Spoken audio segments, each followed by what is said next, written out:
What's happening, everyone? Happy Monday out there. It is a supercharged, amazing Red Bull type of Monday for me.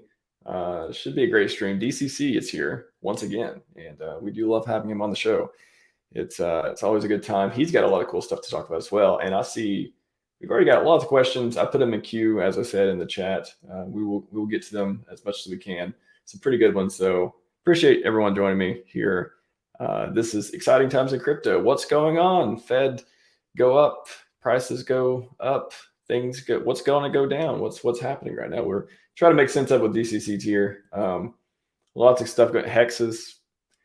I'm not even going to try to do a real intro today. I just want to get this gentleman in here, but want to say hi to the chat, and then I will post your questions and we'll get through them too. Number 11 on Kraken. Okay. Westcott Lawrence. Thanks. Yeah, it's it's fun to. I don't even need to type hex in anymore on Nomics to try to find it. I can just scroll through. So that's been fun recently. Godfather J6, good to see you. And yeah, there are a lot of questions from AK, a lot of good ones. We'll get to those as well. Who else we got? John the All. Yeah, man, we're gonna get it happening. It's gonna be a good stream. I have a feeling, and it's gonna be a good time. Yeah, previews. I know, giving you a little bit. I want to touch on it a little bit. I'm supposed to do an intro, right? That's how the show is formatted. So I got to say something, but I do want to save it for our guest who's got plenty to talk about as well. Cashew Crypto, good to see you. Yeah, good evening to you. Good evening to you. Hope everyone's having a great time. Pacific Northwest Sasquatch, welcome. All right, we will get into it. Welcome back to the show, Delacost Crypto. Hey, what's going on, man? Having a good time. It's been a fantastic start to the week so far. And so it's Valentine's Day tomorrow, right? So yeah, last time you were on the show, you talked about something maybe launching around that time. That's what you were thinking. Are you sticking with it, or you got any changes? No. I mean, when I said that, I was like, yeah, I was like, if I had to make a date guess, I'd said, Valentine's Day wouldn't be a terrible day for the V3 launch, but I did say like, hey, it could be like late February, early March. But if it doesn't come out by that time, we're looking at a dip in the hex price for sure. Okay. Yeah. Oh yeah. I just like beware the Ides of March is. Yeah, that's so. The news from Richard recently too on it was the snapshot. There was a bug. They're trying to fix that. Basically, the code everything seems ready except. There's a bug that's breaking the syncing stuff on Aragon. They're trying to fix that. Not a lot of information afterwards on that. The dev outrage marketing has slowed down just a little bit recently. So yeah, it seems like I've said this before. We talked about just what is left. What is left to do? It seems like just like we're preparing for deployment. Like as soon as we get the bug fixed, as soon as the blockchain is synced, why wouldn't they come out? But yeah, whether that'll be tomorrow, a week from now, 2 weeks from now, it seems like this month. You think? Yeah. Like, how confident are you that we're going to see testnet V3 this month, or could it be early next? I'm pretty confident on the call. Obviously, like everyone gets put on a spot. So I was like, all right, it'd be funny. It'd be funny to have V3 launch on Valentine's Day. I think that'd be pretty funny. But yeah, I am pretty confident. We're going to have it before March 15th. Like it's just with all the stuff that's been going on. How long it's going to take to fix that bug and stuff. I mean, the only reason that he wouldn't launch at that point would be basically timing issues or timing for some reason. I mean, outside of a giant calamity or, there's a lot of FUD going on right now with Binance Coin, Paxos deciding to we're no longer going to mint BUSD anymore for Binance anymore, that's pretty surprising. Yeah. And then a bunch of these institutions kind of calling out Binance for not doing accounting right and stuff. So basically what's going on is BlackRock mad. BlackRock mad. Dogs. Yeah, spin their dogs. Yeah, BlackRock, for people who don't know, that's where basically the 1%er of boomers keep their money. And they're the good guys, right? If I remember. Oh yeah, of course, the good guys, right? Yeah, it's the good guys, man. Please go watch my series on boomers to see how good they are.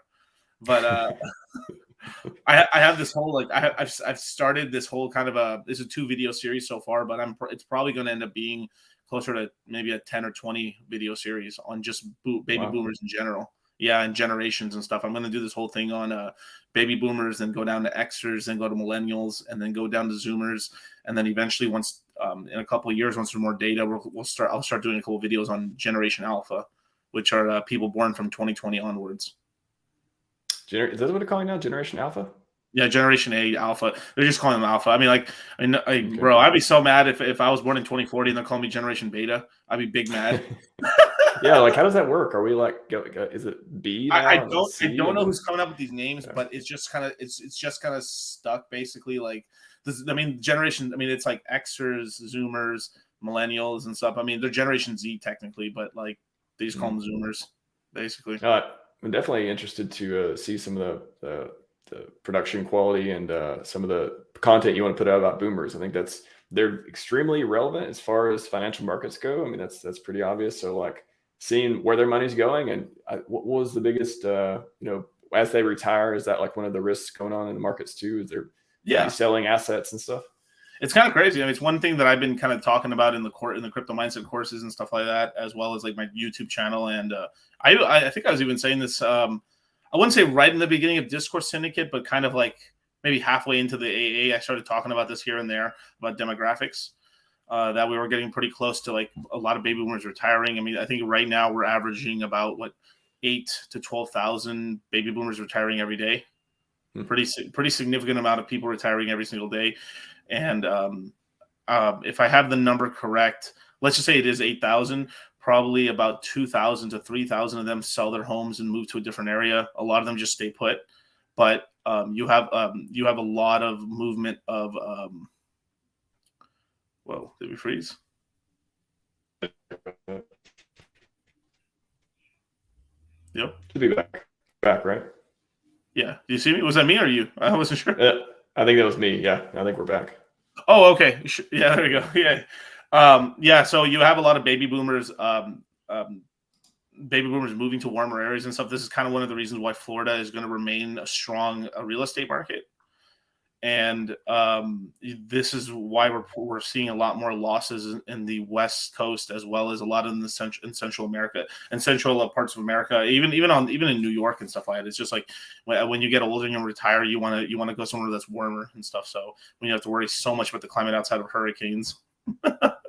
Yeah, that's the only thing about living that close to the water is, man, it's like Texas and Florida every year. Just a huge flooding and hurricanes. And I don't know. Being up north a little bit, we got volcanoes, but it's kind of like they're not really hurricane. There's not really tornadoes. But I guess it's a trade-off. You want warm weather. You don't want rain and 50 degrees every year. You gotta do a trade-off.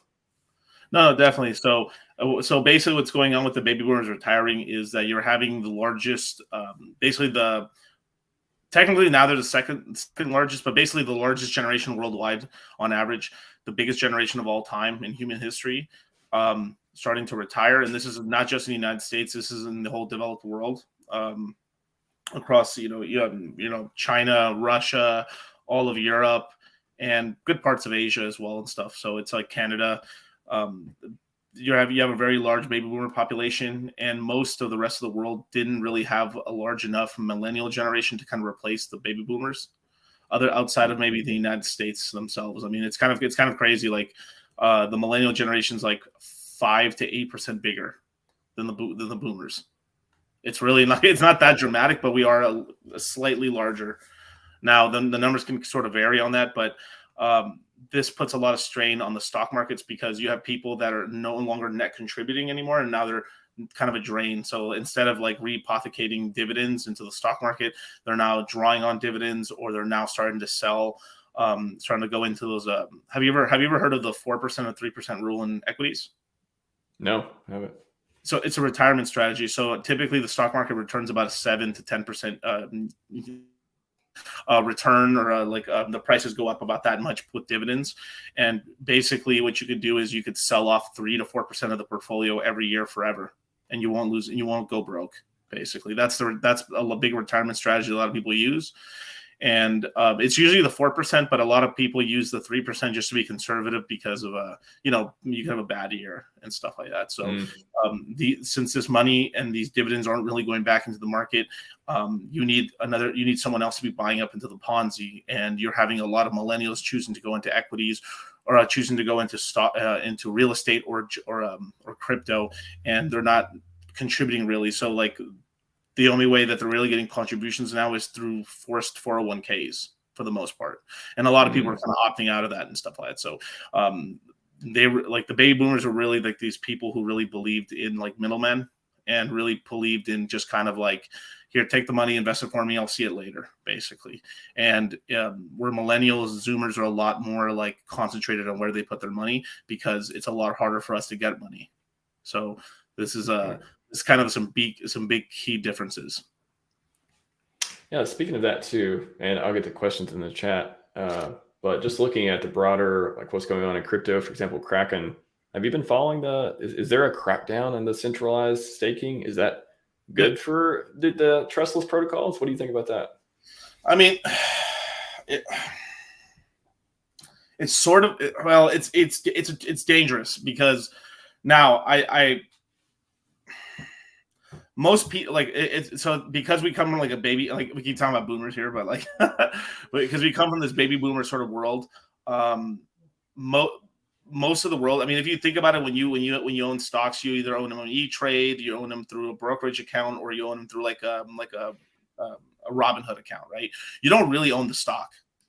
The company itself or the clearinghouse controls the stock for you, but you still have it on your paper. That's how people think. So there's kind of a sort of a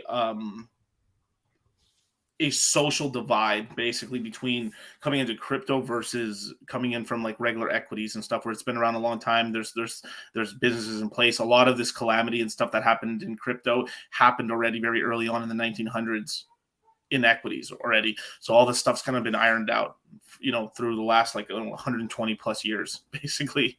I mean, about 100 years actually, since the 1920s. So what's going on is, if I think it's like, at one point it's really good that, get rid of all these staking things so people hold their own keys. But but if you really think about it, what these guys are doing is that they're taking power away from these entities, and then eventually going to give the power to hold your crypto to somebody else, which is them, or whoever they put power for it. So I wouldn't be surprised if they're trying to get rid of Kraken and a bunch of these other places, and then from there just put in like E-Trade and all these other clearing houses, Citadel or something like that, to really control the crypto. Because if you look at what Sam Bankman-Fried was trying to do, he was trying to sandbox all of crypto within like 4 exchanges. It was going to be Gemini, Kraken, Coinbase, and FTX was basically going to be the 4 corners of the 4 monopolies in the United States. And basically, if you wanted to DeFi, you had a DeFi within their ecosystem and their sandbox. That, and we escaped a crazy world. Like, legitimately, we were going into like, in some alternate universe, like Sam Bankman-Fried didn't get it discovered, and he was going to pass like these laws. I mean, we were talking about what, $200-300 million donated to both the Republicans and the Democrats. And that's not even counting what was going to happen during the presidential election with Biden and Trump. I mean, knowing what, like, it's kind of crazy. Like, Sam Bankman-Fried was pretty much the one donating money to the Democrats, and you had this other guy called Sam Troboda, which was his second in command. Which there's a video that I did on my YouTube channel, which is called, like, I think FTX sex scandal, where we kind of break down what happened in the chain of events and stuff from the beginning all the way down, and we kind of give a history lesson of what happened with FTX, and by the end, mostly Democrat, but you look into the second in command, Sam, the other Sam, he pretty much donated just slightly less to the Republicans on the low as well. And that was discovered a little bit later on. Like that, I didn't really mention it too much during the stream, but that's what I found out later on, that there was like over 100 million donated to the Republicans as well. So there was a lot of money going from crypto going over into the politicians and stuff like that. But this Sam guy, it's looking like to me he was really the guy put in place by maybe a government agency to actually run the day-to-day to make sure stuff happened where it needed to happen. Because right before everything went to shit, he basically left the company, and really it looks like he kind of got away scot-free. Yeah, he's definitely, jury's still out for now, but it doesn't look like he's. It would have been different if somebody else would have been there. I think that would have been handled well. The whole Bahamas thing sort of complicated it too, but I don't know. So do you think this is a move, this kind of taking centralized staking away from Kraken and maybe other places too. This is a move to sort of centralize it into the bigger players like Fidelity and BlackRock and all that. Or it just hasn't been announced yet, but basically, yeah, because they're not going to let this large amount of money. I mean, like even though our industry is small, like we're barely over $1 trillion. Like, give us 2 more bull markets. I don't know why we wouldn't be at like 18 trillion dollars. I mean, we'd be twice as large as like precious metals, or at least as equal to precious metals. So, I mean, last I looked, precious metals were like what I think it was like $12 trillion.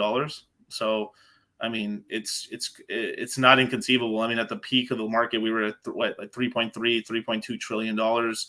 So, I mean, it wouldn't be crazy. I mean, like even worst case, we would at least hit 5 trillion, 6 trillion on the next bull market. So, we can hit some pretty kind of crazy prices. And then with all the inflation that's going on and how troublesome the markets are, I mean, even gold could probably even go up $500, and that would maybe take it up to a couple trillion itself and stuff. So it's like it's always going to be sort of this race for a while until eventually crypto finally supersedes it and stuff. And then, we look at something like equities. Equities are over $100 trillion asset class, and that's not including bonds. Bonds, I mean, must be hundreds of trillions, and that's not even adding derivatives, which are quadrillions. And then on top of that, the foreign exchange market as well, which is a gigantic. I mean, just there's so much money out there. Like we're literally like a little drop in the bucket.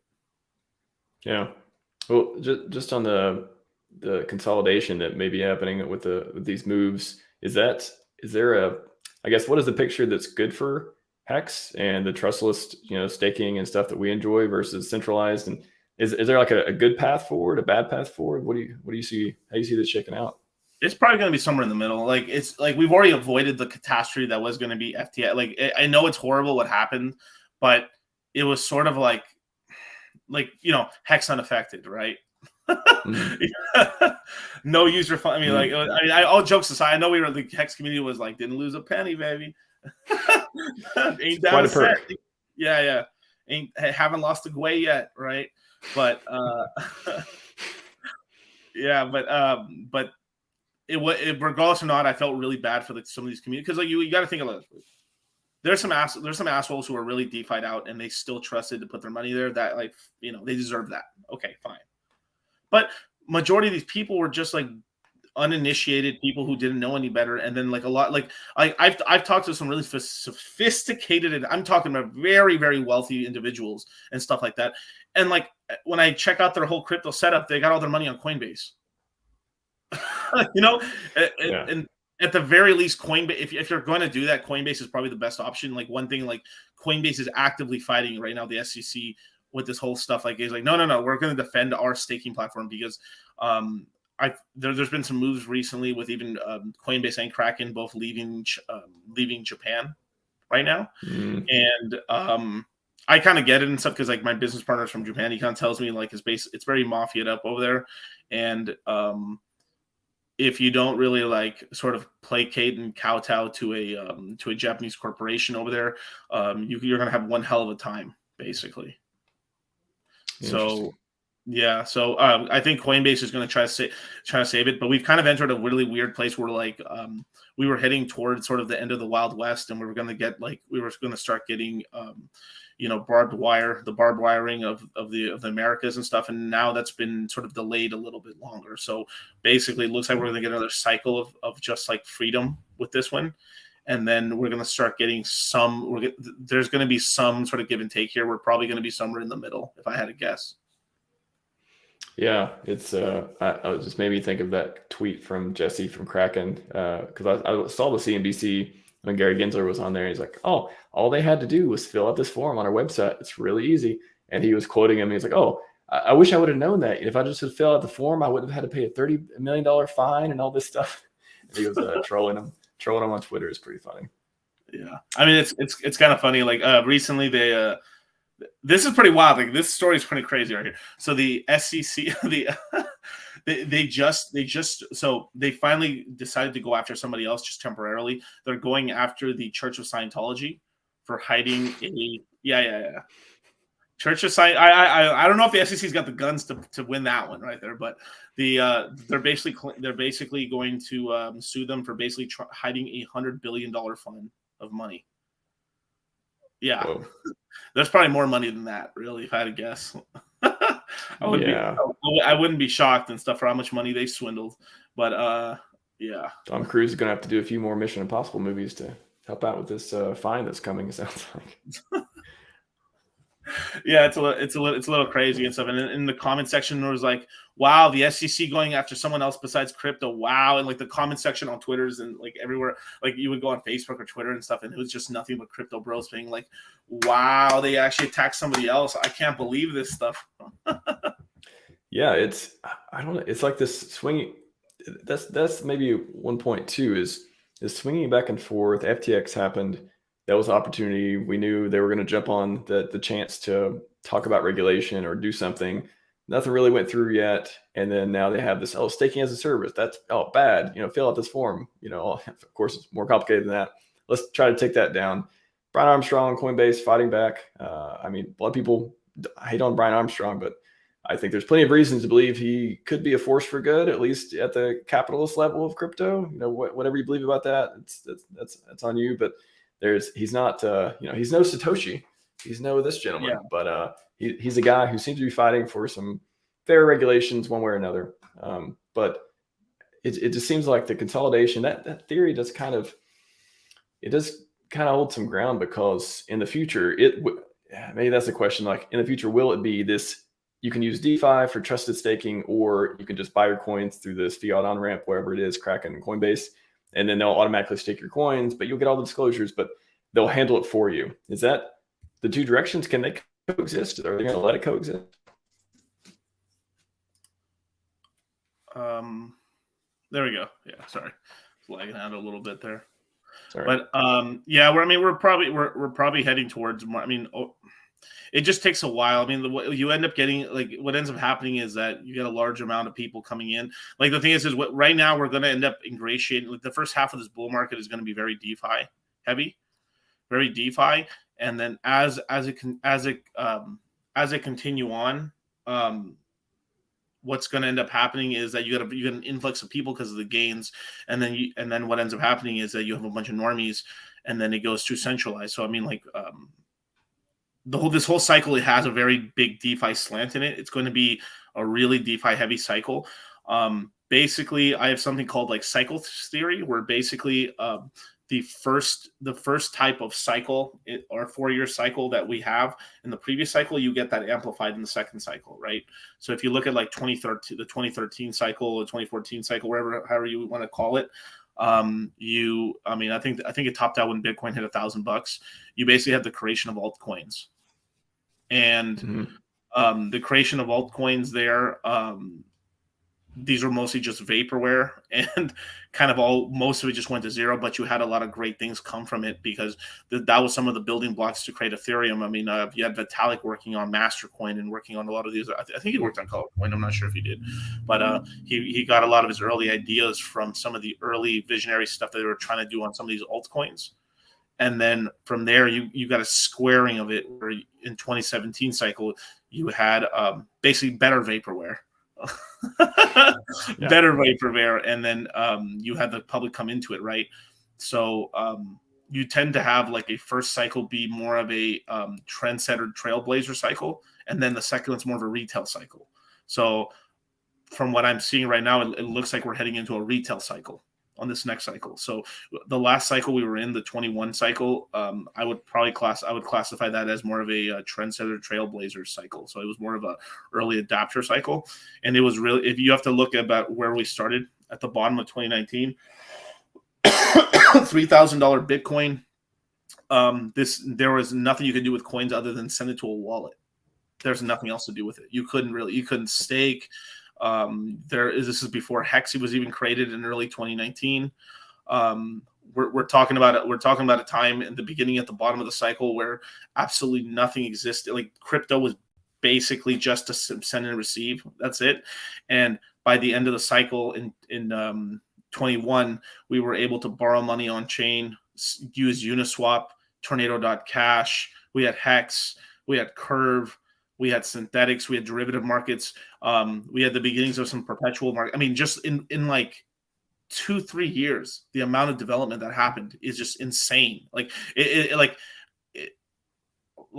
it's just I don't. It's just crazy. Like if you really think about what happened in 21 from 2019 to 21 was just the craziest amount of radical change and advance of technology like ever. Like I mean, in terms of just like blockchain tech, it's insane. So because that happened, now we and all this stuff that happened with FTX, we're sort of leading into sort of a world where we're because of all the stuff that happened with FTX, no one trusted. We're this first half of the bull market is going to be very DeFi on chain heavy. So we're getting stuff like GMX, and we're getting things like GMX and Looks Rare, and Ample Aave and all that stuff. Well, Ample kind of sucked if I'm being honest, but a whole new industry. And so we are going to, whatever happened in 21, we are going to get a much more exaggerated sort of version of that. So we were playing in the alpha, and basically we are going to get retail trying out DeFi for the first time, and it's going to break. It's not like it's what happens. It's like retail gets excited. We decide like we're going to launch it, and the thing, it's just kind of how Richard says, if you have a bunch of throughput, let's just say we 10x the amount of Ethereum, they would find a way to fill it up really quickly on chain. And that's probably, if I had to guess what would happen, is that's what's going to happen. We're going to get retail. It's going to work really well. People are going to be like, wow, this is the new system of money and stuff like that. Never before have I seen this. And it'll start getting slow and start costing money. And then PulseChain.com. ChatGPT. Yeah, ChatGPT. Put ChatGPT coin on PulseChain. Never know. Hey, it looks like we got somebody in the green room here. Oh, hey, welcome to the show, Jack Levin. Here we go. No, I'm just kidding. Could you imagine? No, I don't. I had to get it in. I had to get it in from the last time. I was like, I got to get a Jack Levin, God, reference in here for DCC. I just show its price chart, but I invert it, flip it around. Oh God. That's one way to look at it. Yeah, I would love to talk to him. I would like to have a conversation with him at some point. Do you want me to let him in? He's in the green room.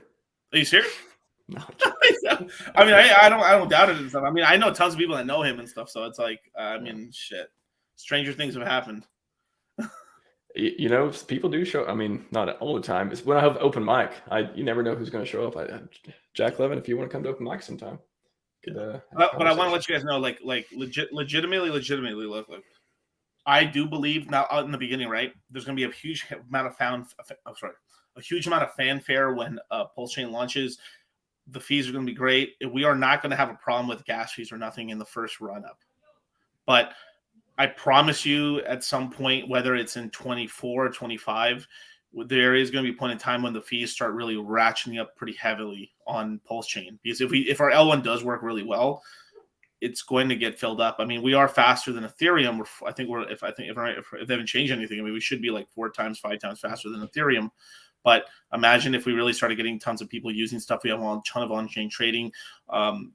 That could get filled up and stuff. But by then, I would imagine we'd be able to get some upgrades, maybe ZK rollups or something like that, or some not sharding, but just some sort of more data on per block or something like that, you know. But we'll have to see. I mean, the thing is or we just copy pasta the FVM when that comes out on Phantom, and then upgrade that to PulseChain, and then we can process more smart contracts per block, and then bam, that could take our throughput up like up the wazoo as well. So there's a lot of cool stuff in that happened. I'm excited, man. I'm really excited. Like there's gonna be up into the wazoo. We like that. Yes. I was good. Scroll through questions. We got a few that's been in queue. Your guess on mainnet launch? Oh, I mean, I think last time I said August. I said August to September. I think I'm. Let me look at the timeline a little bit here. Let's see. Now that was the latest and stuff, but let's just say we do get it. Let's just say as for shits and giggles, we do have V3 launch tomorrow. As for shits and giggles, right? Let's just say it does launch tomorrow, right? It's possible. We would probably need 2 months at least to work out kinks and bugs, and then on top of that, you have a lot of projects on PulseChain that need to experiment on V3 because it's going to be the version, right? From there, I mean, let's just see where that puts us. I mean, at the earliest, we'd probably get a launch in May. like the original, like PulseChain should have launched in last May. Honestly, that's what a lot of projects that we were talking to, and some that even hate each other were also, I mean, everyone was like, yeah, it's looking like it's going to be May. And basically the market just took a big dump and that got delayed basically. And then from there, once that delay happened, we ended up having an upgrade to Ethereum, which kind of threw a monkey wrench in what was available at the time. So, yeah. Yeah, you covered it really well in the last stream too. Anyone wants to see that, check out the last stream with DCC. He went through the whole timeline of, we talked about the speculation around the pivot Richard had to make with ETH 2.0 actually coming out. Yeah. Let's see. Do you see the OA creating a force parity with HEX, BHEX 1-to-1 pairing?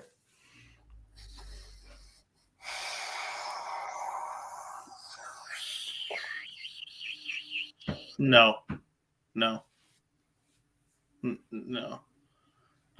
the beginning, obviously, what I think whoever does the first transactions, I think you are going to have parity on everything in the initial, but people will end up selling it and stuff like that, selling it down quite significantly. I mean, you would have to get something crazy. I mean, it literally would have to be something like the OA providing so much liquidity within such a tight band, or just dump a ton of it, maybe like they did 20% of their supply of all of HEX on both sides and just paired it that way. And basically no one can move the price at that point then. But then the price wouldn't move at all. So interesting. Yeah, I mean, if you create enough liquidity, I mean, like you wouldn't, you wouldn't be able to sell down unless like you essentially have everyone just completely capitulate at that point and just completely, maybe I'm interpreting it wrong and stuff, and then people like supposedly they found some sort of way to do it. But I mean, if you have a free market and stuff, like one of these is going to be a weaker pair, of course, unless they're just the only way it's not a net pair, and the only way you can keep it equal is if like let's just say legitimately PHEX was just a derivative token, and in order to convert over PX that it was like a locking contract. But that's I don't believe that's how it's going to work at all, basically. So yeah, in the past too, I believe there was a time where the OA made some moves where Hedron came out. A lot of people were swapping HEX into it. They put up a sell wall to make sure that it didn't keep hurting hexagons. So they've made moves like that before, but I guess it'd have to be really massive, like you were talking about, to protect something like this. Yeah, I mean, the OA kind of fucked over Hedron and stopped it from pumping because basically the OA protects HEX. That's the main job. It's sort of like the Fed. Like the OA is the Fed, and their main priority is the protection in the sanctity of the U.S. HEX dollar, and all over all other countries, no matter even if we're friendlies. Like basically, if Hedron's anything, I'd probably say it's a Canadian dollar. I like the analogies. Okay. Yeah, and the OA said no Keystone pipeline for you, no pipeline at all, and stuff. And you better watch yourself. But get rid of Trudeau and we'll talk. Okay. Yeah, we'll definitely talk and stuff, right? That's funny. But I mean, it's just there's a lot. I mean, there's a lot of like kind of bullshit going. Like, I get it. It's like, I mean, I feel like a lot of people in the HEX community, and it's just not even the HEX community, it's just a lot of people are like, some people are very brand new to the cycle and haven't been around the block and stuff for a while and stuff. And I'm not claiming that I'm some like giga chat expert or whatever though, but like, because no matter what, you should always be in this mentality of learning. But just from what I've seen and stuff, you are going to have big dislocations and stuff. Some people, so look, a lot of people have kind of withstood through a bear market, and a lot of people are hurting because they ate too much money, they mismanaged funds, they blew through fucking profits. There's a lot of people who like sold not the top, but like bought low, did sell moderately high, and have had tons of money, had lifestyle creep, have a huge amount of costs, and I mean, there's just, I mean, it's just the truth. It's what happens every cycle. Like you had some people that lost all their money, that played it completely fucking wrong, and all they have left is like the sacrifice. Thank God, right? And there's other people who played it 100% right, had a big sacrifice, had everything, but the bear market hurt everybody, or they're bored and stuff. And like this whole market is a market of degenerate gamblers, from boomers to millennials. Doesn't matter. Like we're itching and scratching for another shot of like adrenaline. We need another hit. We need something to like, come on, baby. We need to bet on something. We need action. The worst thing in the market. Let me ask you, what's the worst thing in the market? Up or down or middle? Yeah, I think just the worst thing for exchanges too. They don't make any money when everything's just in the middle, right? So yeah, it's the worst time for everybody, even the streamers. Like when the prices don't move for a long time, views go down, fees go down, interest goes down. Your eyes start to glaze over. And then what happens is the market gets so fucking bored that they start betting on shit coins. Like, and I'm talking about meme shit coins. Wait, give me 1 second. Sorry.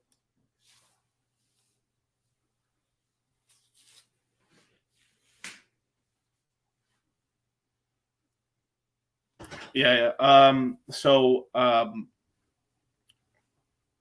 Fuck, I lost my train of thought. Damn it. The market gets boring. People start betting on meme shit coins, I believe. Yeah, like basically then you start having like basically they're looking for anything. So then even the dumbest idea will get funded at that point because they need something.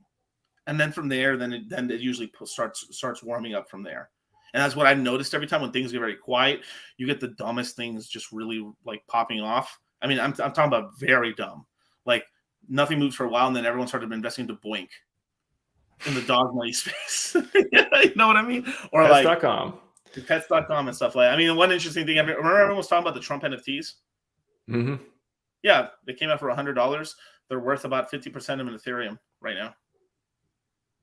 Oh, that's more than $100.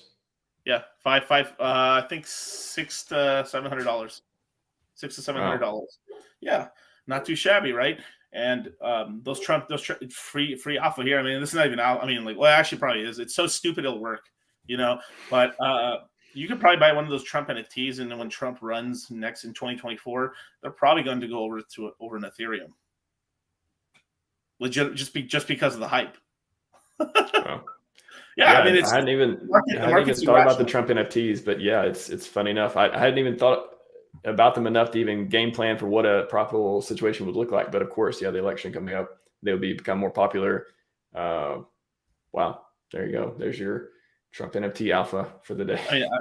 There's 45,000 of them, and if you actually look at them as a market cap coin, right? I mean, if I let me do some quick mathematization here, right? Let's see, 45,000 times $500, $22 million market cap shitcoin. Wow, that's not a lot if you think about it. Now, of course, you can't.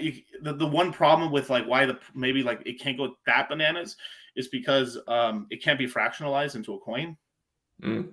So it gets expensive, right? But doesn't mean it can't go to a couple Ethereum or 2 Ethereum, 3 Ethereum. Who knows? You know, 2024, the year of boarded 8 yacht clubs coming back and Trump NFTs could be. Yeah, I mean, it all depends on what's going to happen in the cycle. Now, I can't promise you like we're have to play this by ear, right? But either we get a left translated cycle or we get a normal cycle, and a left translated would mean like the tops in 24, which would suck, but means your bull market comes a little sooner. Yay, right? But then we have a horrible bear market. Oof. Very bad bear market, like very bad. Like what breaks the next bear market? What breaks it just makes people lose faith, or is it just goes so high that you just can't sustain it? Well, that, and then it's usually fees and stuff. Now we can support high fees for quite a while, but then there's a point in time where it just gets so ridiculous.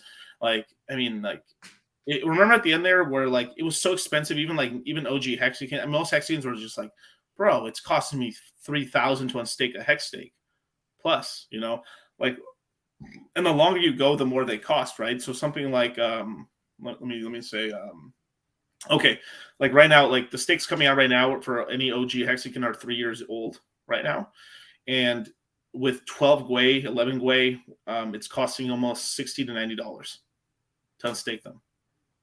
In the bottom of a bear market, quiet as hell.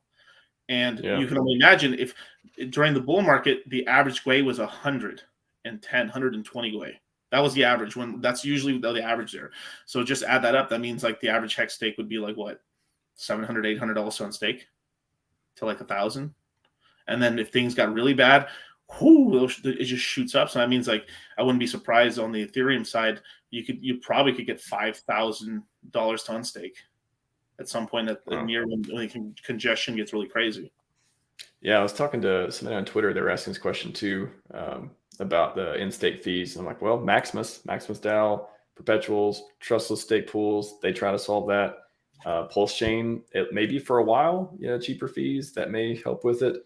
And then if you just make, I guess if you're able to make huge stakes, if you're able to make like $1 million, $5 million, $10 million hex stakes, and maybe you only take a 10% haircut, you can deal with that. So there's a few ways around it, but it's the bigger is better. Bigger is better and stuff like that. Yeah. The top of the next bull run is, hopefully it's not too vicious. Speaking of hot and bulls, HEX. Where do you see HEX top out next bull conservative? Conservative $2. $2. Yeah. Yeah. Drink some more of these tears. Tastes so good. Yeah. I mean, the thing is shit. I mean, if the bull market continued on, I mean, we probably would have saw that in this last cycle, honestly. I mean, if we managed to hit like $120,000 Bitcoin or $150,000 Bitcoin, we could have seen another reinflation of the whole HEX price. We could have very easily gone to $1.20, $1.40, $1.50 on the HEX price before we got a big crash. Obviously, because dollar is such a psychological point for HEX, a lot of people are going to sell right there. Of course, like $1 million HEX, $1 million, like but then after that recovery, it just all depends when the train, if the train keeps going with BTC, like you get a reinflation of the HEX price and everything else as well, and then you get these massive gains, and then with the amount of locked tokens there is and stuff, and how much people believe, like you can get crazy prices. Just saying $1 million HEX equals $1 million just sounds good. Just rolls off the tongue. It just sounds nice. Man. But you know what sounds better? What's that? 100,000x. 100,000x. 100,000x. When you say $2 HEX, do you mean on one chain? Yeah, I do mean on one chain, but I mean, I guess the cop-out answer would be no on both chains, but I mean it on one chain, the EHEX side. I just got a bit of a feeling that like EHEX might become more of a, as the cycle continues on. If we get a normal cycle, then that means like the all-time highs could be in 25 versus 24. So that like a normal cycle would be 25, somewhere in 25, maybe the summer, maybe like if we get a normal cycle, like how Richard called the top in the summer, right? Mm-hmm. If it was a normal cycle, that would have been the top, but we had like it reflated back up in November, right? And I think we talked about it. We talked about it again during the last stream we did, where like if I think the reason Richard was kind of waiting for May and March and stuff before launching was because he was waiting to see if there's going to be another reflation again, a trip, like because if it did it twice, if it was a double top, it could have very easily been a 3-top pattern. It could have like. It could have just gone if like it went 64, 69. It could have gone 74 or 71 or or 79 or 81 as the price, and then topped out right there, right? So that would have been a great place to launch it. Is like if it was reflating back up, then launch PulseChain there. We would have had the win in our sales and would have launched off right there, right? But so if we get a normal, maybe the tops in the summer of 25, and then we muddle along for the whole summer a little bit, and then we start crashing into Q4, basically something like that. That would be like normal cycle sort of stuff.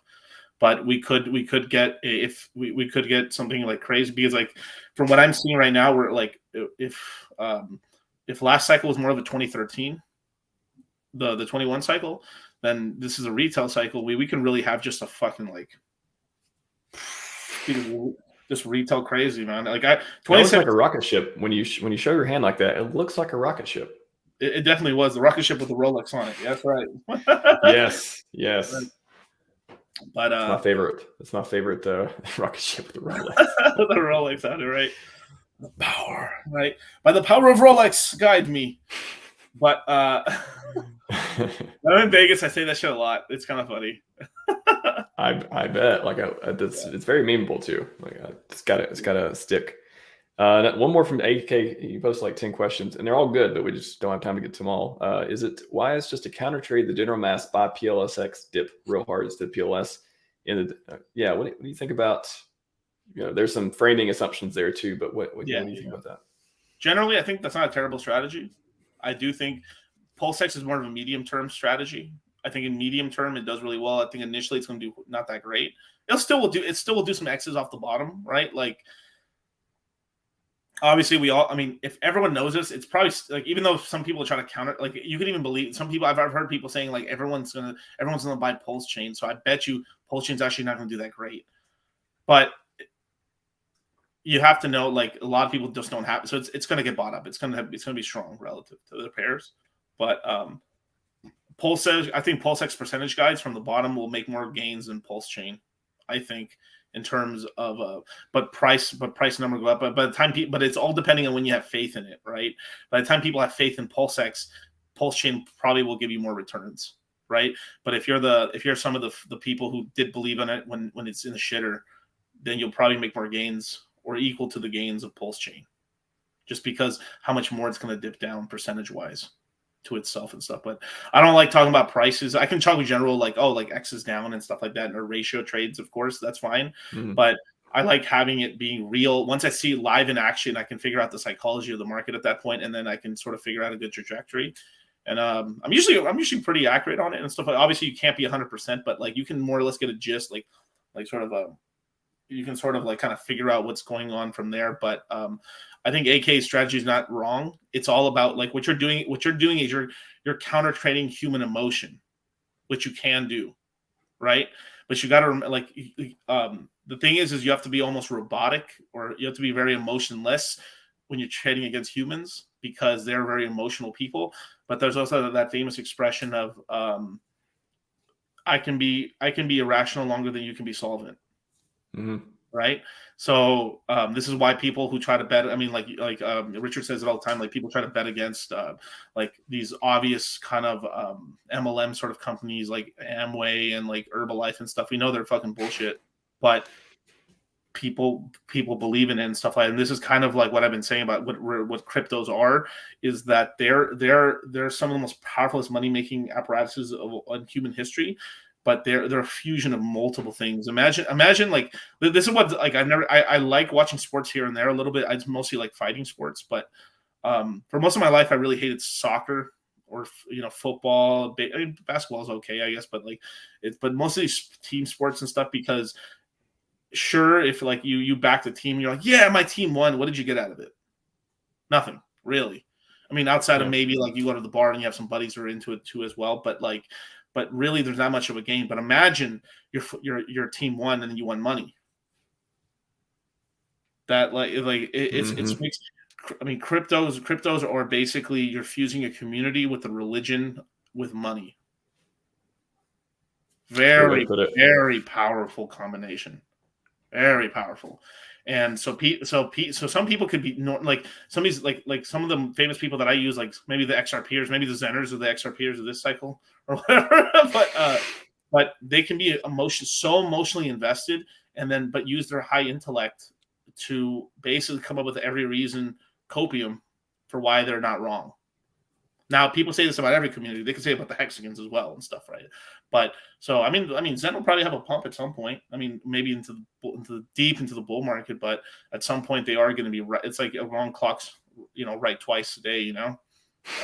It's bound to happen. Yeah.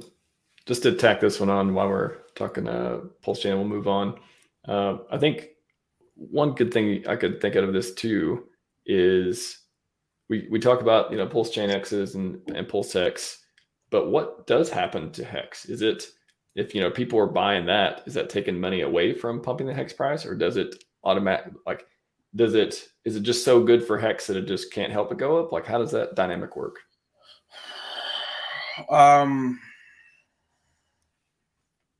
Yeah, you're obviously going to get some price, some of the money flowing back. You're going to have seasons, so you're going to have maybe when let's just say like, oh shit, it's PulseChain season, right? Then maybe PulseChain pumps, then PHEX, then EHEX, then PulseX, and then Centa token, and then it's over. And then those stop pumping, and then you have the altcoins start pumping, and then at the last moment before it all dumps down, you have the micro caps, and then it all get. That's usually what it goes. It goes majors, mediums, smalls, and then and you do sometimes get medium and smalls pumping at the same time a little bit, because what happens is let's just say these are the major and this is the minors. The rising tide lifts them all up percentage wise. So even if they lag behind, they usually if let's just, I'll count PulseChain because PulseChain is going to be the main pair for everything, right? So when PulseChain goes up, even the altcoins are underperforming, will at least do 80% the returns of what PulseChain does, because it lifts it up, because it's sort of the whole Hart's law sort of effect with the LP pools. If we are using traditional LP pools with 50-50 pools, then PulseChain going up will rise up some of these altcoins even if they have no volume. Then from there, these shoot up a lot right here, and then you get the end there. So you get kind of a trickle. You get kind of a trickle down. Yeah. And then before they kind of crash down, and then the season's over. And that's what's going to happen, because we're basically getting we're getting an L1 season where like that's usually how it ends up going. And then some of the smart guys like see these pumping and they just start dumping money into the mediums, and that's what causes the mediums to run. And then the guys in the mediums are like, oh fuck, these are running, how hard I'm making money. They put money into the shit. So it's sort of like some people are like, oh shit, this one's pumping. Let me go to the other one. So the money so you actually, it's trickle down economics. Actually, it literally is. In a way. It's funny. We have trickle down glory with Richard. We have trickle down economics with crypto and the mediums and the major. Yeah, that actually makes a lot of sense. Yeah. One from Linus. So thoughts on the OA Hex Hedron wall? Did it come down? Is it over now? Well, on Hedron, I'm not sure on Hex. I saw you couldn't miss it on the Hedron one. Everyone's like, nah. Everyone's either yes or no. Yeah, I remember that. But okay. Yeah, I mean the initial first time he did it, it was very negative. Basically, so personally at the time, if I remember correctly, Hedron. So right now Hedron's at what? Let's look. Go on Nomics real quick. Oh, we got Hedron right now at 21 as an example, right? So at the time, it was heading towards like 140 when it first launched. If you off that, once it dumped down and it just did that massive run, it basically ran from like, what was it? I think it ran from 3 or 4 to like 71. Right? So pretty good amount of returns, right? So it was on track, just for, even when me and Charlie were tracking it, and we were we had bought I got my students to buy the low on it, so very nice. Yeah. A lot of my students bought it at like $500-$400 per billion for it and stuff like that. So right, if it just to show you, like right now it would cost $2,100 for a billion Hedron. So basically every 1 point it goes up, it's $100 basically. So at its all-time high of 71, it would cost you $7,100 for a billion Hedron. So from what we were seeing, it was actually very much on its way to go to 140. So basically $14,400 for a billion Hedron. That's where it was heading towards. But the OA added a shit ton of liquidity and no more pump. But that's both negative and positive at some. So obviously that was negative. Let's just be for real. That was a bit of a cock block. I ain't gonna lie. Like goddamn, bro. Like that was good a cock block there. But then from there, I think a lot of people explained it to people in the background. Shout out to Kareem. Shout out to a bunch of other people. They talked to people in the background, and the wall was lifted and it was allowed to flourish once again, right? And where it can be used good is when you have a liquidity wall behind it, and that it can hold the price from going down, which is really cool. And that's some of the cool things you can do with V3 is you can like just choose the band where you want your liquidity to be, so that you can let it like kind of freely trade up here. And if it ever crashes, it hits your liquidity wall, it'll just bounce. The price will just keep bouncing off the wall, right? Bouncing off the wall, you guys. But when they pull the liquidity off, basically what's happened is like they pulled the overall liquidity off, and that what that means is now it is now more pumpable, but also more volatile. So it is much more. It takes much less money to make it go up or down. So I mean, in the last couple of days, we've seen since the liquidity wall's been pulled, we've seen the price go down. I think like 5, basically. Nothing too crazy, but like it's down to 21 right now. I think last time I looked a couple of days ago, the price of Hedron was at 26. So it's gone down by 5. So hopefully Hedron can hold the 20s. If not, it'll probably if it can hold above 18, then we're looking it'll probably crash back down to about 11 to 13. Wow. Yeah. It's just psychological. It's just a psychological levels. You have a lot of people fighting, and that's actually probably not a terrible place to get back into it. I think 18, even right now, 21, 18, 11, 13, 9. These are great. These are like good DCA zones to get into Hedron.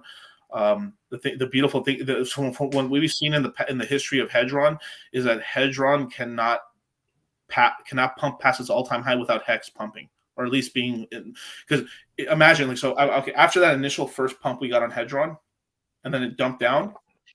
I think it touched 10 was its all-time low after that. So we had a let's call it 4 and 10, so higher highs or higher lows. I'm sorry. So it repumped back into the 60s just for a tad of time. And that was with HEX being in the complete, like, all is dead, no V3, God has forsaken us. We are God's chosen people and stuff. Where are thy Litecoin Moses? Please save us from our sins. You know, all that jazz, right? Somebody's getting crucified. I don't know who, but somebody's getting it. Someone's getting it, man. Alex, where you at? Oh, man. But but basically from that 10, that the price crashing to 10, we had all the hype with the HSI auctions, and then we had icosa launch. You know, so it was a very beautiful time for Hedron because we had a lot of news for it, which was really nice.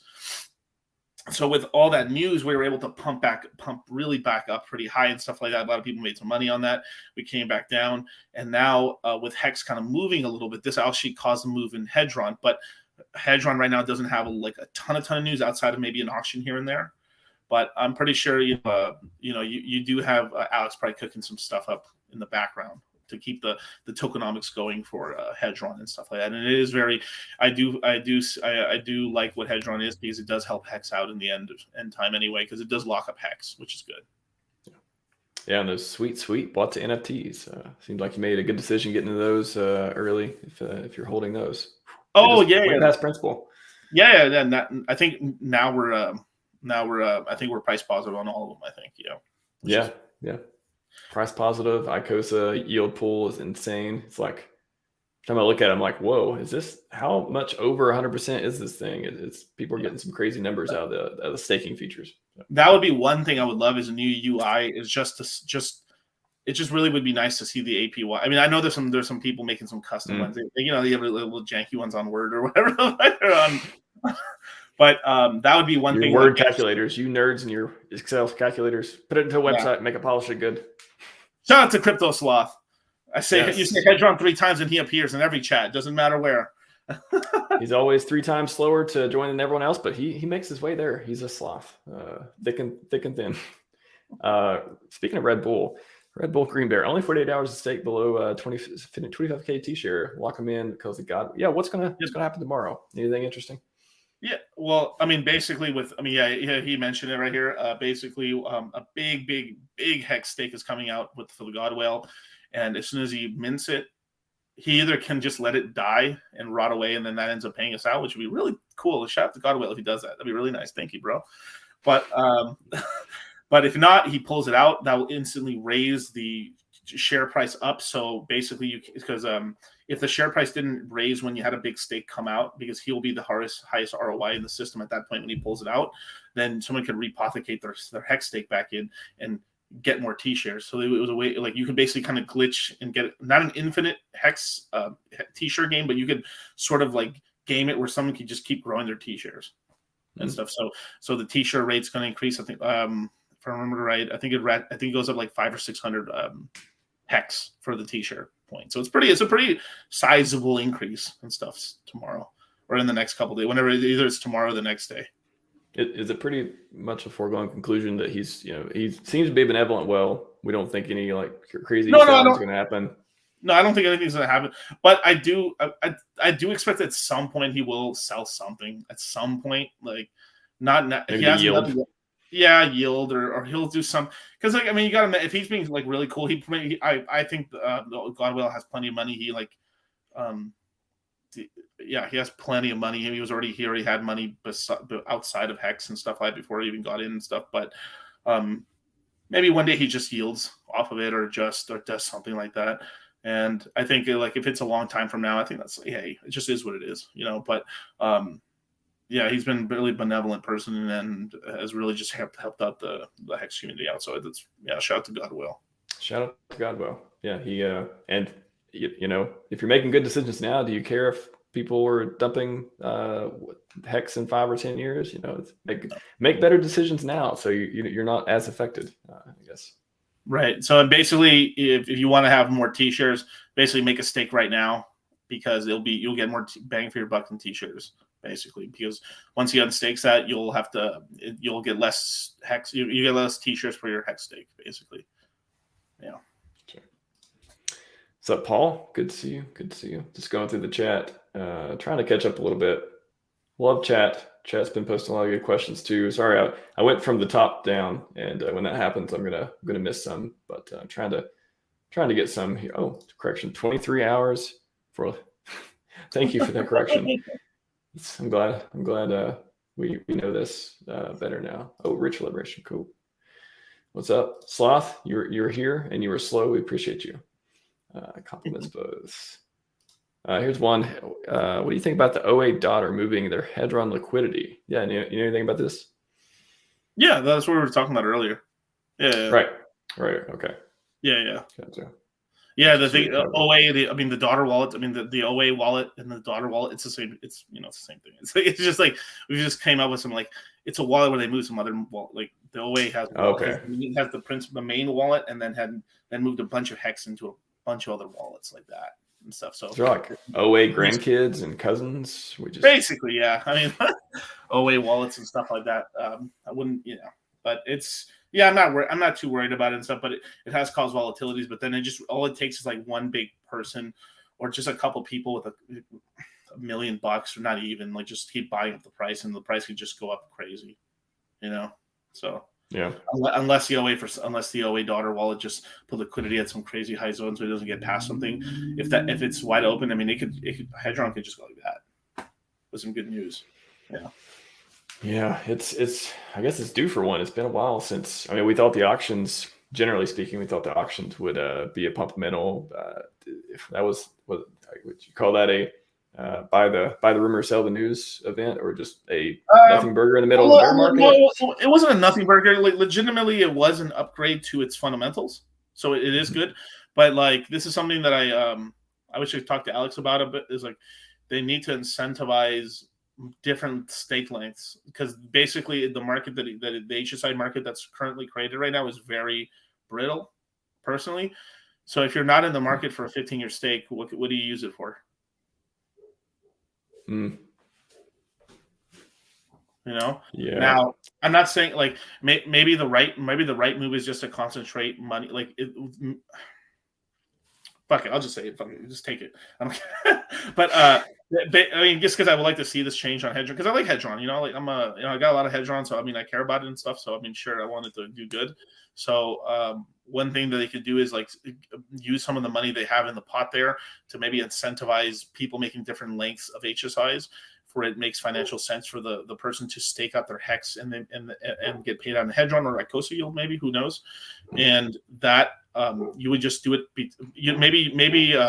You skip the 1 to 5s, but maybe do 5 to 15s, and then basically you try to have some sort of an algorithm or some sort of a set amount of HSIs you would want. So you would end up having every auction. You would have a plethora of 5, 6s, 7s, 8s, 9s, 10s, 11s, 12, 13, an actual bond market. And interesting.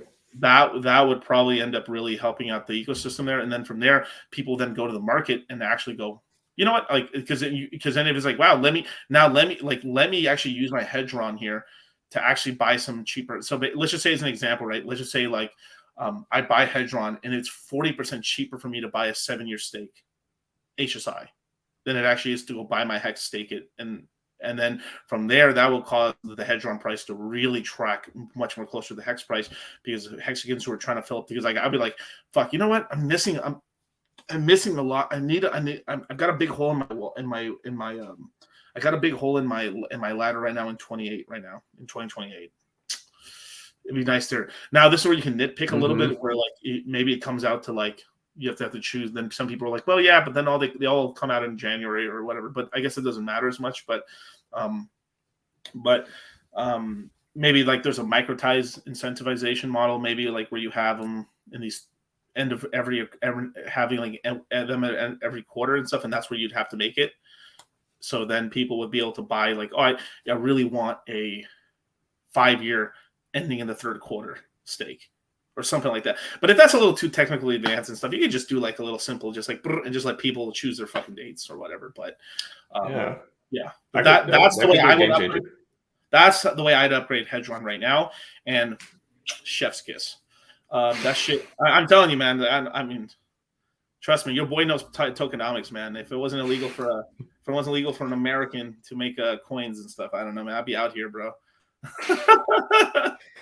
I hear you, man. It's no, I think that would be a game changer, and I think that the auctions themselves, it was just not that they were a nothing burger. Anyways, I just think they're better for the long term. They're trying to incentivize more stakes, and you have icosa now and the whole positive feedback loop. But it didn't make the impact that at least I was not expecting in the short term. But I think long term, I think it positions us pretty well. And then, man, if they did something like that, if they did the bond market deal, that could be crazy for Hedron. Yeah. Bright future for that coin. Alex, big brain.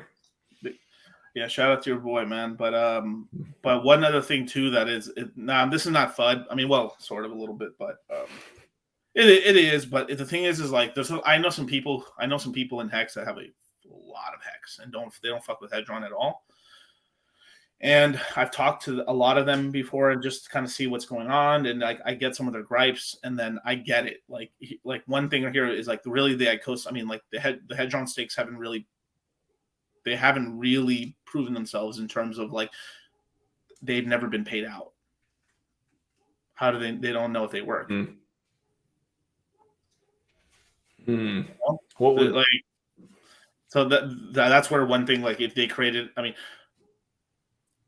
obviously someone's going to say like, oh, I made a 1-year hedge, I made a 1-day Hedron stake or something, like maybe that exists and stuff, but not enough people have like, and no one really takes it seriously. So maybe if like they did some sort of thing where they like incentivized a 1 year just to see like, hey, a 1 year just paid out, then like, oh, the code works out. Like you'd be some like a lot of these OGs, like I love the guys, but some of the OGs are not the most tech savvy guys.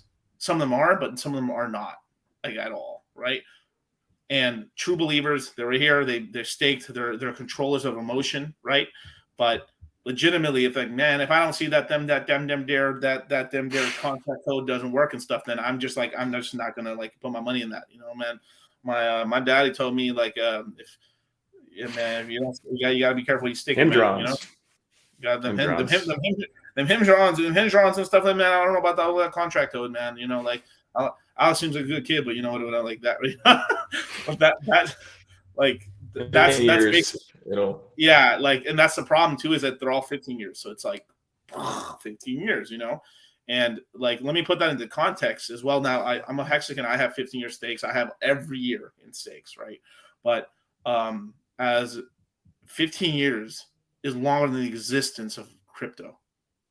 You know that, right? Like if I were to go 15 years in the past, crypto didn't exist.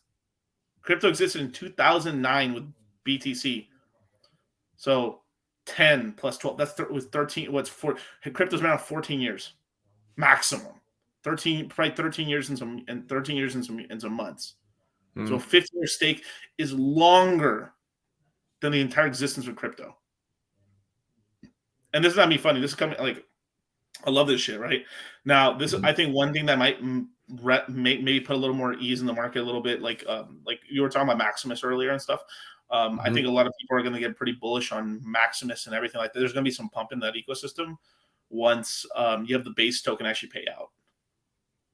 Like I know a lot of people that don't fuck with any of their stuff right now just because it's like I need to see that the shit works. Because there's they did have that kind of fuck up with the poly staking and stuff, and then that like Alex and stuff with there's a bug in the code where like there's no longer stakes better basically in the Hedron staking and the icosa staking. So that yield didn't get paid. So it's like, I know some people, I know some big money on the sidelines are just waiting to see when either shit gets fixed or that it actually works. Which is, I understand. I get it. Well, yeah. And there's a lot of discounts on some of the perpetual tokens right now, which are kind of mind-boggling because you think that's because obviously they should have a premium because they're, pay out longer, trustless staking pool, all that.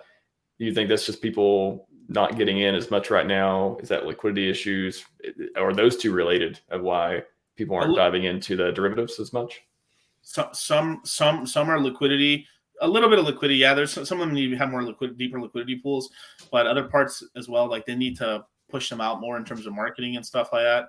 The guys in Maximus, I mean, it's just like I like the guy. I've had them on my channel and stuff. Like I like Gold Key and I like all of them, but probably more and more they need to do more and more outreach and stuff like that in terms of marketing. And then just some people got like a really bad taste in their mouth because of like, there was a bit of a mess up on the Hedron version of it. I forgot what was it called? Poly. Yeah, Poly. It instead of being a basket of HSIs, or instead of hold on. Yeah, what was the deal on that one? It was supposed to be blank for a second. It was a pool of. It was basically a bunch of Hedron that was going to be used to keep bidding on HSI. It's a way to dollar cost average into HSIs. There you go. But it turned into a one big trustless Hedron stake. It turned into like one big stake, I think, of some sort. I can't remember the exact details, but yeah, it was supposed to be. You had a executor who was bidding on auctions, and you had this token backed by HSIs, and then because of the bug, it turned into a big trustless Hedron stake. I think that's what it concluded. Yeah. Now I want to state this, but I really like Gold Key. I like Dipcatcher and stuff. I like all these guys are cool dudes. Like legitimately, I met them in real life. Great guys. Like legit, I'd still would be like, come on to Vegas, bro. Let's go have some dinner. Let's get a cigar and shit. Let's go hit or something, But as well, they're awesome. Shout out to Gold Key, Dipcatcher, and Alex. They're big brains. But yeah, big brains and stuff like that. So no, legitimately, this is like coming from like an actual like I like their products. I'm a fan of theirs and stuff, but like this is just like I'm just passing along what a lot of other people are probably too scared to say, or say it too fucking angrily, and I'm just saying it very calmly. But like this is what a lot of people in the community are feeling, and probably just aren't saying nothing because they don't want to express it in a healthy way or just look crazy. But a lot of the gripes people have just been kind of brushed under the rug because like people are just so scared to say anything basically, or I don't know, like, or people are kind of talking around with dollars by not putting dollars in. That's like there's a silent majority, always in these markets. Yeah, there's probably people who are waiting on HEX maybe they're not. It's been 3 years, false operation, all that. There's probably some dollars that are like, I don't know, Bitcoin's been around 9 years. It's this HEX thing is new until obviously the price runs away. Yeah. I mean, Vidian, good. Oh, I was just looking at OnePlus. He's the younger you are, the longer the 555 seems. Yeah, it's kind of crazy. Like, if you subtract 15 years from me, man, I was like what, a ninth grader in high school. That's I'm with you, man. Guys. That's crazy. Yeah, it's funny, like the older Hexicans versus the younger ones, and like how. The joke is like, if you're 60, 70, 80 years old and, hey, we're working on longevity research. We're doing this. One day, Richard's going to have the Heart Foundation, save everyone, and Scivive. But right now, if you're going to make a 15-year stake when you're 80 or 90 years old, that's going to be harder sell for people who may not be around or otherwise. So right. Vidian, what do you guys think? Do you guys think one T share would be worth one BTC in the future? Yeah. I could see that. Yeah, I could see that. It's always going to be a big race, but like you got to imagine like at the time, like what is it? The all-time low for T-shares of 50 cents per T-share or something like that, or a quarter. I remember Richard like rage tweeting about it. It was crazy. 50 cents to interesting, because what's Bitcoin going to be in the future? A lot of people think it's going to go. Maybe I'm in the camp too. I cannot see Bitcoin going over like 500K just because the inertia, the commoditization, the slowdown. Not that it won't, everything else won't grow around it, but Bitcoin itself feels like there is some sort of ceiling around there. What have you talked about Bitcoin before as far as that goes? Yeah. I mean, I think we might like. I think the shitty reality we might live in is Bitcoin might take longer than we think to hit these crazy prices. But I am in the camp that believes $1 million Bitcoin. I am a moon boy. I am an orange. No, I know I am a moon boy. Litecoin Jesus. Litecoin Jesus. Dogecoin Muhammad, man. Hex Jesus, baby. But like I do believe it will hit $1 million. It's just because you're right, the inertia and stuff. But even if it takes 15 years, it will. I really believe it will. Outside of just a critical error, fucking hack or like something code bug. Outside of that, I truly believe like Bitcoin will hit over $1 million one day in our lifetime. And he dicked the auctions. What? Sorry, I just got to show you by the chat. But I really do believe Bitcoin will hit $1 million one day. I think it's also very healthy for the market, whether we like it or not. Like Bitcoin is our boomer money, and it is psychologically very important where it's at and stuff.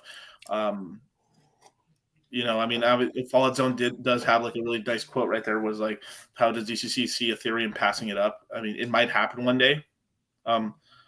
If it happens, I think it's temporary for a bit, but it's going to scare the crap out of the Bitcoiners. It's going to scare them.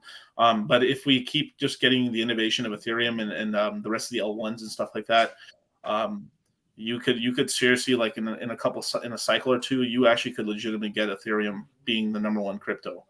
I mean, if I really think of like what crypto is, like I don't really personally, I don't think of Bitcoin as crypto to me, as in terms of like what I use day to day. What I actually use is all Ethereum. Everything's Ethereum based. Everything that I've ever used that's made me my real money in crypto has been on Ethereum, or has been a derivative of Ethereum, has been an L1, or has been an L2 that was something that was created by Ethereum. I mean, like it's all of it comes to Ethereum now. Without Bitcoin, we couldn't have Ethereum.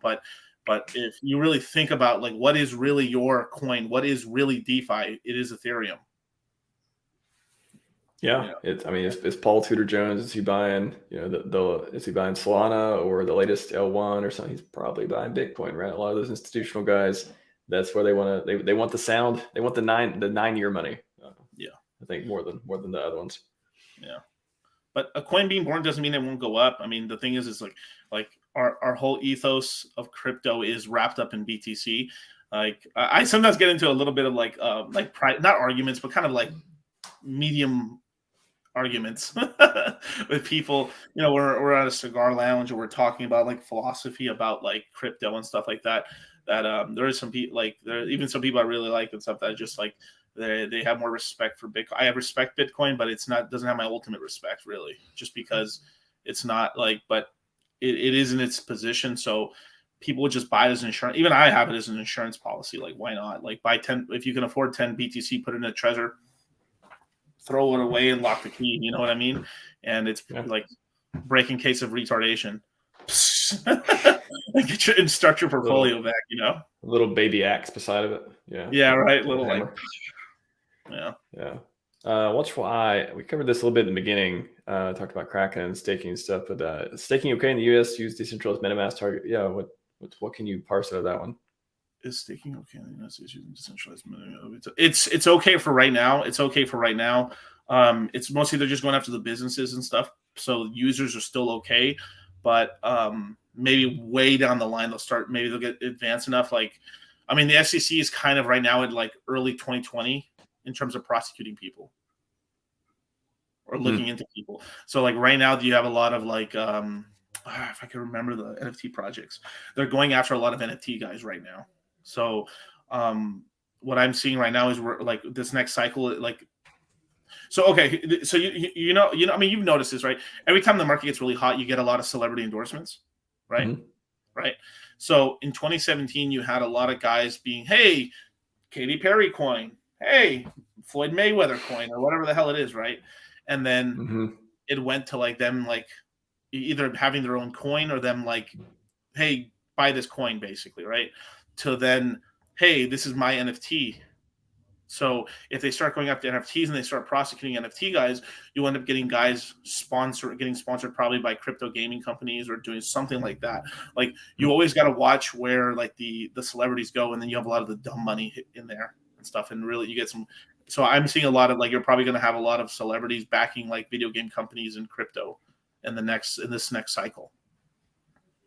So do you ever see RH talking with government of any sort? Do you it's something that people like to speculate about, but I'm always curious, like, is he ever gonna, he's, I don't know, if you come up with a question for that and answer. I don't. Will RH play as the SEC? Will that help and hurt? Well, it just depends how they come at him. I mean, like obviously, like they're fucking negative against. It all depends. I think Gary Gensler is going to be out of here by the election. Basically, as soon as like whoever wins, they're going to fire him. Like he's out of here already. Like legit, he knows that already too. Like a lot of people in the government are not happy with him, and on both sides. So, I mean, there's a reason that when Nancy Pelosi stepped down as the Speaker of the House. Basically, it was a cop out. Like there was so much attention. There's an ETF that recently passed. Obviously, outside of like the Mad Money ETF, basically the counter Kramer. Yeah, the counter Kramer. The counter Kramer. But like there's another one now. There's an ETF that's running right now. If I can, I'll try to link it to you guys later on. If I can find it, I'll tweet it out. But there is an ETF that passed that trades based off basically every 30 or 45 days. It's released to public record what senators have invested into. So it just puts money into everything that they invest into. And historically, It does very well. I mean, interestingly enough, like Nancy Pelosi, just right before she left, she sold $3 million of her Google stock right before Google was getting investigated by the SEC for being a monopoly. All that, yeah. Hey, so. A lot of stuff like that, but like if RH will play nice and stuff, but the thing is like it is really like not really in his favor too. I mean, on top of that, like if he's no longer a U.S. citizen, then what the hell is the SEC gonna have to do with him? If it's it's I don't want to speak for him. I don't know. That's kind of a but right now the SEC is playing nice with nobody, unless you are a high elf named Sang Beckman Creed. That's gonna write that one down. It's Dustin Olson. We'll head back to Hedron before we wrap up here. But with the liquidity wall, Hedron Hex pair being gone, do you see Hedron Wave 3 going bananas? You sort of covered this, but yeah, what do you think? Yeah, basically, yeah, it can. It's just gonna have to like find its bottom or find where it's gonna kind of get support, and then with some good news and Hex going up, yeah, it'll do very well.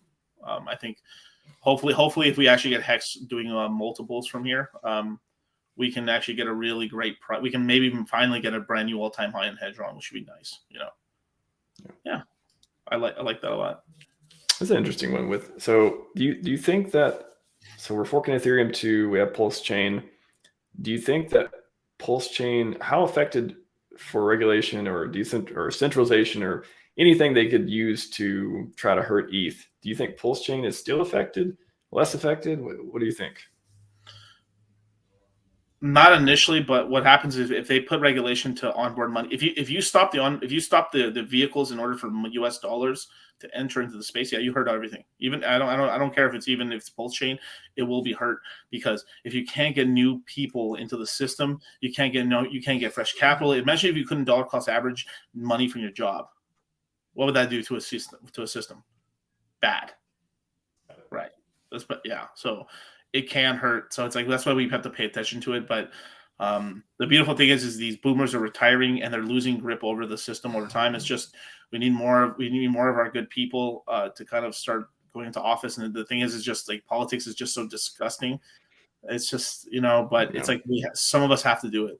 You know, at some point, like we need to like grandma and grandpa get the fuck off. you gotta force grandma and grandpa to the retirement home and stuff, and not a nice one either. God. It always makes me think of Pete because I'm a big Peter Thiel fan, and I'm like, I know, I'm pretty sure you have crypto or you're interested in Bitcoin. You're always doing all this other, cool contrarian stuff. You're ahead of the curve in a lot of ways. So, not always, but billionaire, libertarian, all those things.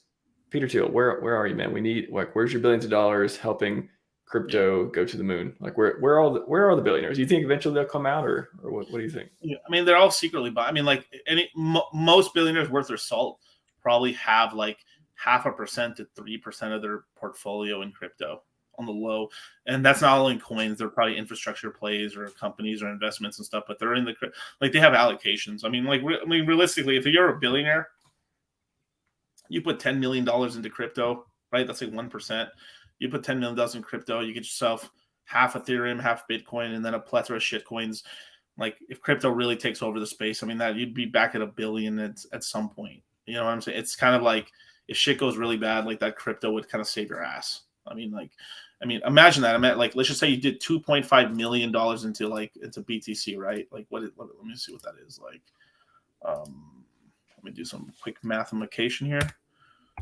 5, 1, 2, 3, 2, 1, quick math. I think that's the right number. Yeah, I mean, basically that'd be 114. That'd be 114 BTC, and a lot of Ethereum on top of that as well. If you even, I mean, look at that allocation. It's dumb as hell. It's just go like, all right, I got $10 million. Put $500,000 into. I'm gonna put 2.5 million into a Bitcoin, 2.5 million to Ethereum, and then give me some of the best L1s. Or some investments here and there, 500 for some of the biggest whales in HEX were just dudes that put in like 200 grand that had to access to 200 grand or 500,000 bucks. Like, it wasn't like, you know what I mean? It's just like, so that investment there put out into places like that. And then maybe another $10 million into like investments in some infrastructure plays, or maybe they invest into an exchange or something. Like, it's just like, what happens is, like, as you get richer and richer and richer, you have to do more dramatically stupid things to go broke. It really is like the restaurant's not going to make you go. Like, I know there's that whole thing with like death by 1,000 cuts, right? But if you have money invested and you have money coming in, you have mailbox money, you're not going broke from going to the restaurant or getting wine or flying here or there. Especially when you hit that level of money, it's from fucking buying like super yachts and like. It's usually real estate, buying businesses or like yachts that are like you're getting drained finance wise, right? But if they're properly investing in stuff, it's like you almost can't go broke unless you're just like some degenerate gambler putting every cent of their money into one company and then that company goes belly up, you know. Speaking of degenerate gamblers, shout out to Satoshi. What would you do if you saw Satoshi at the Bellagio shooting craps? How'd you like to see that one day? I mean, he better be betting. I'd be like, I want to see how much he's betting, man. I'd be like, fucking. Watch, he's like, all he's doing is the hard ways and shit, and all the high lows. I'll be like, my ninja. Yeah, that was some crazy shit. I saw some crazy ass narco guy at the craps table in Vegas the other day, and like it was the craziest style of like craps I've ever seen. Like, the dude was just betting nothing but the most riskiest bets, nothing safe at all, just all risk. And like nailed the casino for like 40 grand. Wow. But he was betting. Wow. I mean, he was betting big. I mean, I'm talking about like, he's like 500. He had like $500 chips on like just like the dumbest bet, like the dumbest like 4% chance bets. You know what I mean? But like if they hit, they hit. You know. But yeah. Mr. Nakamoto, you need to get out of here. You're winning too much. Go get some of those Bitcoins and do something with them. Cool, man. Fantastic conversation as usual. What do you want to? What do you got going on? What do you want to leave us with? I'll give you the final word. You can yell at chat. You can promote whatever. What do you want to take us out with, man? I will this week of streaming and stuff. I'm going to go very clickbaity.